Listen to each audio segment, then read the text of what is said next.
आज के लाइव में आप सबको सुनने को मिलेगा। रावण के करीब आते ही को घास का तिनका उठा लेती थी माता सीता। रामायण के अनुसार भगवान राम ने सीता माँ का हरण करने वाले रावण को उसके पापों की सजा देते हुए उसका वध किया था। रामायण में ऐसे ही कई रोचक प्रसंग सुनाए गए हैं। इनमें से एक है सीता माता से जुड़ा हुआ रोचक किस्सा, जिसमें माता सीता रावण को देखते ही अपने हाथ में घास का तिनका उठा लेती थी।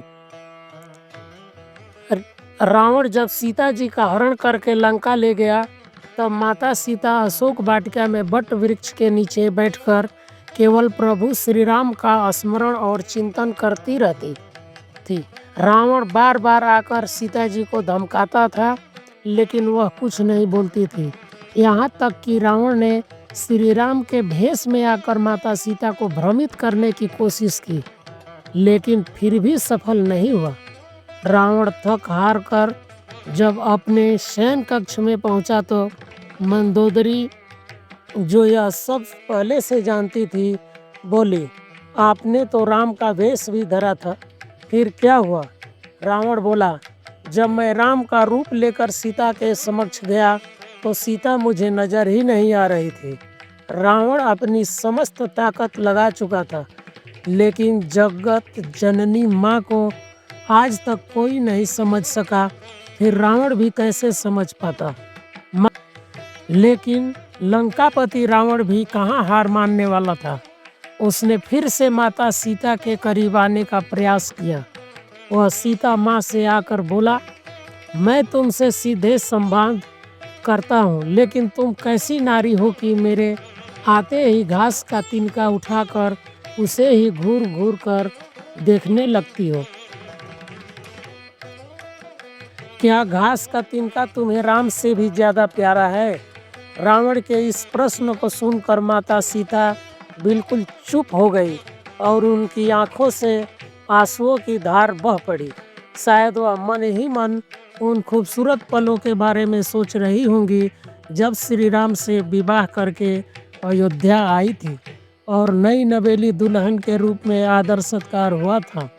माता सीता का बड़े आदर के साथ गृह प्रवेश हुआ और उत्सव मनाया गया। उस वक्त एक परंपरा निभाई गई और उस परंपरा में उस घास का तिनके का रहस्य छिपा हुआ है। नववधू जब ससुराल आती है तो उसके हाथ से कुछ मीठा पकवान बनाया जाता है, ताकि जीवन भर परिवार के सदस्यों के बीच मिठास बनी रहे। इसीलिए सीता जी ने उस दिन अपने हाथों से घर पर खीर बनाई और समस्त परिवार राजा दशरथ सहित चारों भाई और ऋषि संतों को परोसी। सीता जी ने जैसे ही खीर परोसना शुरू किया कि जोर से एक हवा का झोंका आया। सभी ने अपनी अपनी पतल संभाली। सीता जी कुछ समझ पाती कि राजा दशरथ जी की खीर पर एक छोटा सा घास का तिनका आकर गिर गया। सीता जी ने उस तिनके को देख लिया, लेकिन अब खीर में हाथ कैसे डाले, यह प्रश्न था।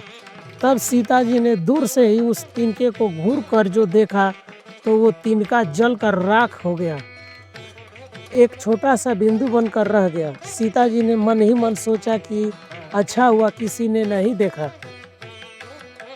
लेकिन राजा दशरथ यह सब देख रहे थे।